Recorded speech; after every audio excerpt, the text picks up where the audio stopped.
Hey guys, it's Kunal from TradingSim. I wanted to do another trade recap on a ticker that was basically one of the biggest percentage gainers that I've seen in recent months. It was from June the 6th. The ticker was HMNY. This is a stock that was in play obviously on the 6th, but it's been in place since then. This was a very interesting trade, and what I wanted to do was just walk you through how we looked at it, and then some of the trade mechanics on this trade. This is an extremely low float stock, and so there's a lot of volatility in the bid-ask spread. It's extremely wide on a stock like this, and so why don't we just jump into the trade? I'm going to pull up the daily chart real quick so we can kind of see where we are and some of the levels that would be of importance to us on the way up. If you look at the volume pattern here as well, I mean, this stock literally was trading nothing prior to this day.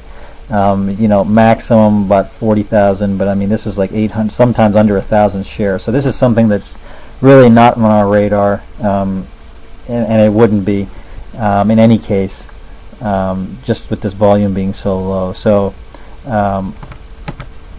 what I'm going to do is this stock actually did not open until about 9:45 on the 6th, and let's just move this forward a little bit here.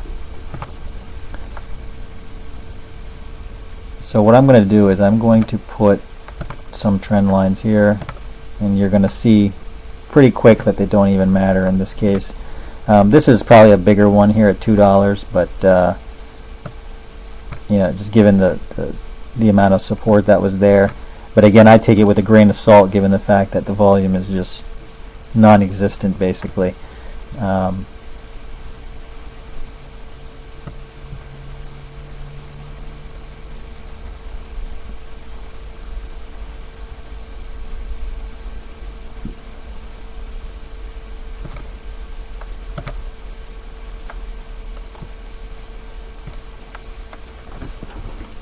Okay, so what it looks like here is, right, we've kind of actually didn't really start moving until about 10:25. Okay, so again, I mean, look at the volume here, right? This is 1,000 shares. We're not really looking at this. This isn't on our radar. It's up 25%. Really doesn't make any difference to us at this point. There's just not much to see here.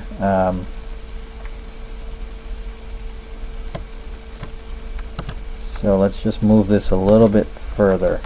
And so what we're going to see here is just basically a non-stop meteoric rise here in this stock.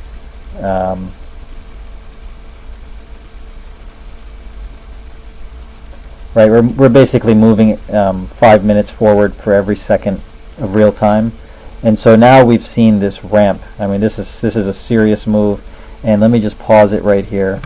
Okay, so what we're looking at here, right, and the reason this came on my radar, I didn't trade this stock, just for fair disclosure. It was I caught it too late. I missed the move, but I always find it useful to go back and see what I may have done in this situation. So we saw the volume coming in here right around 200,000 shares. So this was going to be on somebody's percentage gainer list. If you use TradeStation or Fidelity Active Trader, they have these top gainer lists, and I'm sure many other brokerages do as well. So this stock would have most likely popped up on those lists. Volume started to increase here, so it would have become more interesting for me. 200,000 shares in a 5-minute period, that's pretty good. And then what we saw here was essentially it was a short-term blow-off top. 635. So we've rallied from a $1.23 or a $1.10 up to 635 with little to no resistance at all. And then we basically hit 325,000 shares. So now this stock is in play. There's traders that are attracted to it. It's moving, and so this is where we can start to potentially take a position. As painful as it as it may seem, I would not have touched this trade after a 500% rise. It's just not my style. It's too much risk for me. But for those of you who have no problem doing that, I think there was opportunity here. And so what we've seen here, right? We blew off to about 635. So I've drawn that line up here, and then we kind of pulled all the way back. I mean, this was a previous support of about 485. We pulled back to about 505. What's important here is after any sort of ramp, that first pullback to the 9 EMA is something that is usually supported. Not always, but you tend to see that type of pullback supported. And in this case, it was like a sideways consolidation. 9 EMA caught up to that move. We bounced straight off that level, and then we took off this 578, 575-ish, 578 level. It was taken out. Volume continues to pour into this stock, and so if you were looking at an intraday position, you could have potentially taken it right above this 575, 578 area. I think that would have been, and the one thing you do want to keep in mind, you look at that low of that bar, it's $5.05. You're literally putting on a position with about 15% risk, and so, or 13% risk, and so in these types of situations, you do not want to over lever your position. You want to use small size. As exciting as it may seem that you could rip down millions of dollars by throwing in 50,000 shares into a stock like this, it is not very prudent to do so, and it's a recipe and a strategy to rip your shirt off, to get your shirt ripped off. And so I would strongly advise that you maintain discipline in these types of situations, because this can be very dangerous. But regardless, we could have taken a position here at about 578, and let's just move this forward and see what would have happened. It's going to move a little bit too slow. Let's move it 5 minutes at a time here.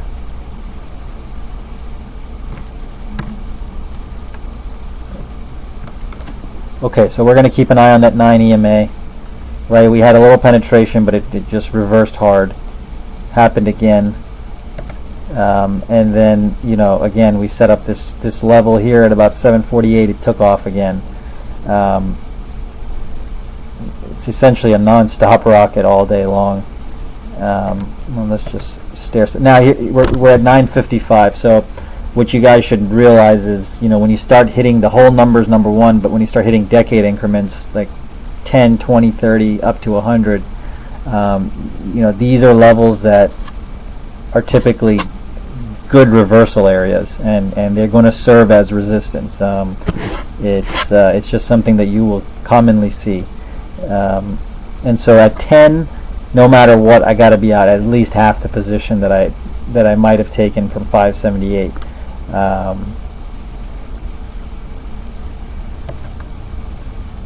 Where did this go? So at 967 is the high here. Okay, we've hit 987, so again, we want to be very cautious here. There we go at 10. I'm out half at 10, no matter what. And so now let's just take a... So we pulled off hard off that 10 area. We're trying to hold this 9 EMA at this point. Okay, so this is where things get a little hairy for this stock. We pulled back to the 9. We failed to take out the previous high. That happened every time, right? It happened really here, and it happened here. Tried to happen here, but we failed to break this $10 high. This is your warning sign to get out of the rest of your position. And so what I'd say is, right here, about 863, you kind of want to be out of this. That would be your stop. Or sorry, 855. That would kind of be your stop area to get out. I wouldn't say to go short in this stock. You could if you were really scalping, but I would say in this situation you would find it very difficult, very tricky to actually find shares. Most brokerages would not have it. So, we could see how this trade played out the rest of the day. Our first expectation is that we would come back down to 740. That's the previous high. and